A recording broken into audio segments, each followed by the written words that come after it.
Hello everyone, good morning. কেমন আছো? আশা করি সবাই ভালো আছো, সুস্থ আছো। আমি তেমন একটা ভালো নেই, বাড়িতে প্রচুর অসুবিধা হচ্ছে। নাটোর বনপাড়া ধানাইদুয়া চাঁদপুর থেকে ছোট্ট একটা ডেইলি মর্নিং রুটিন শেয়ার করব আজকের। প্রচুর কষ্টের আজকের দিনটা কাটছে। আজকের দিনটা না, গত 5 দিন ধরে আমাদের এই দিনটা কাটছে।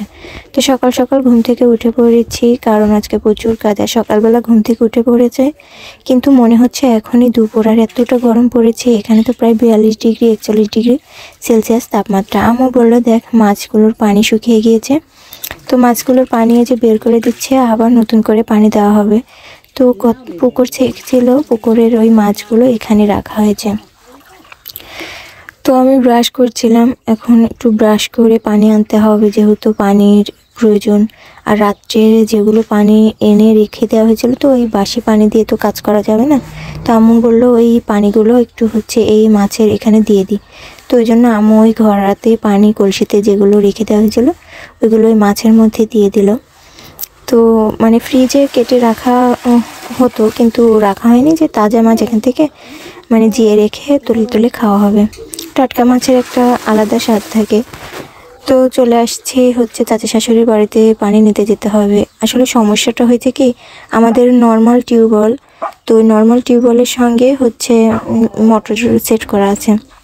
তো এখন মাঠে প্রচুর বোরিং দিয়ে পানি দিচ্ছে, তো এতটা লেয়ার কমে গিয়েছে যে আমাদের নর্মাল টিউবওয়েলে কোনো পানি উঠছে না। তো কি করব এখন, যেহেতু নর্মাল টিউবওয়েলে পানি উঠছে না, তার আমার চাচা শাশুড়িদের বাড়িতে ডিপ কল, আর ডিপ কলে প্রচুর পানি উঠছে। তো এখন ওই প্রতিদিনের নিত্যদিনের পানিগুলো আমাদের ওই চাচা শাশুড়ির বাড়ি থেকে নিয়ে আসতে হচ্ছে। রান্নাবান্না, থালা বাসন, বাথরুম, তারপরে গরু আছে, গরু সমস্ত পানিগুলোই এইখান থেকে নিয়ে যেতে হচ্ছে। এই যে চাচা শাশুড়ি রান্না শুরু করে দিয়েছে, আমাদের এখনও তো রান্না হয়নি। টিউবওয়েল থেকে পানি নিয়ে যাব, আরও সংসারে বাসি কাজগুলো সারতে হবে, তারপরে রান্না।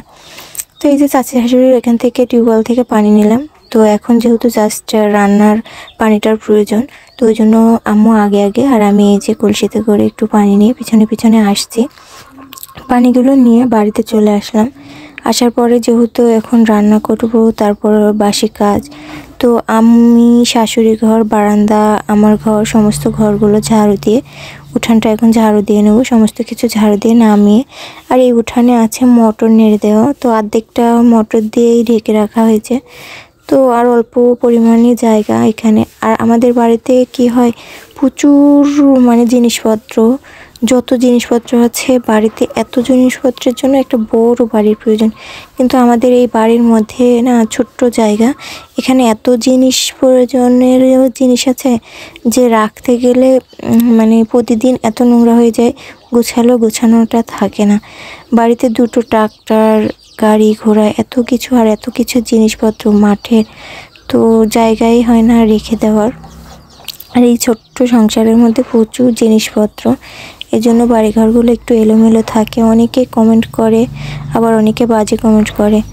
তো এক আপু কমেন্ট করেছিল যে, আপু তুমি তো থালা বাসন পুকুরেও তো ধুইতে পারো, পুকুর আছে না আশেপাশে? আমরা যেহেতু গ্রামে থাকি, আশেপাশে প্রচুর পুকুর থাকবে, এটা স্বাভাবিক। কিন্তু বাড়িতে এতটা পরিস্থিতি খারাপ, আশেপাশেরও পানি পুকুরের এতটা শুকায় গেছে। একটু পরে আমি দেখাচ্ছি যে পুকুরের পানিগুলো কেমনে শুকায় আছে। তো এদিকে উঠানটা প্রায় আমার ঝাড়ু দেওয়া কমপ্লিট। তো এই যে ঝাড়ু দেওয়া কমপ্লিট, আর এই নোংরাগুলো এখন আমি ফেলে দিয়ে আসবো রাস্তার ওই পাশে। আর বাড়িতে তো প্রচুর নোংরা হয়, কারণ গরু আছে, গরু ছাগল, এই এত কিছু। আর এই আমাদের উঠানে বাড়ির মধ্যেই তো পোয়াল গুছি করে ওখানে খাওয়ানো হয়, এই জন্য আরও নোংরাটা বেশি হয়। আর বাড়ির মধ্যে প্রচুর গাছগাছালি, আর আমাদের বাড়ির চারপাশেই গাছ। তো কি বলবো, এই যে নোংরাগুলো ফেলে দিয়ে চলে আসলাম। এই যে পুকুরের অবস্থা, পুকুরগুলো তো প্রচুর শুকিয়ে আছে। আর এটা বিশাল পুকুর, আর একটু মাটিতে না পুড়ে গেছে। এবছরে সবাই চিন্তা ভাবনা করছে যে এখানে মাটি কাটা হবে। আর এই যে পুকুরের ওই পিছনে অনেক কয়টা 3-4টে পুকুর আছে, সমস্ত পুকুরেই পানি নেই।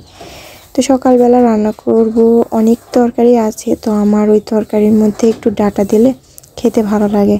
এই শাকগুলো না অনেক বছর আগে বোনা হয়েছিল, তো প্রতি বছরে কয়েকটা কয়েকটা করে এই শাকগুলো বের হয়। তো এই শাকগুলো খাওয়া হয়নি, তো অনেকটা ডাঁটার মতো হয়ে গিয়েছে। তো ভাবছি যে এই ডাঁটাগুলো দিয়ে তরকারি রান্না করব, এই জন্য কয়েকটা ডাঁটা তুলতে চলে আসছি। তো অনেকগুলো ডাটা তোলা হয়ে গিয়েছে, এখন আমি নিয়ে বাড়িতে আসবো। তো রাস্তা দিয়ে আসছিলাম, আর এই বাড়ি থেকে অনেকটা দূর না, জাস্ট এই পুকুরের ওই পাশে, যে পুকুর দেখানো পুকুরের এই পাশটা আমাদের বাড়ি, আর ওই পাশটা এই শাকের ডাটা বোনা হয়েছে। তো ডাটাগুলো নিয়ে এসে শাশুড়ি মাকে দিলাম কাটার জন্য, তো উনি কেটে দিচ্ছেন। আর ওই ভাজিটাও আমাকে কেটে দিয়েছে পটল দিয়ে আর আলু দিয়ে। তো ওটাই রান্না করতে বসে পড়েছি। আর আমার হচ্ছে দেবরের জন্ডিস হয়েছে, ডক্টরও দেখানো হয়েছে, আবার বাড়ির পাশে কবিরাজও দেখানো হয়েছে। তো কবিরাজ বলেছে মাছ, মাংস, ডিম, দুধ যা আছে সব বারণ করেছে। তো ওকে তো ছানা ভর্তা, তো কয়েকটা আমি 5টা মতো আলু হাতে দিয়েছি, আর এখানে পটল দিয়ে আর আলু দিয়ে একটু ভাজি করলাম, যেহেতু ও খাবে আর আমি আজকে মাছ রান্না করব, তো ওই জন্য। আর এখানে ওই যে ডাঁটা, বেগুন, হচ্ছে ক্ষীরা, আলু, এই পাতলা তরকারি একটু মাছ দিয়ে করেছে।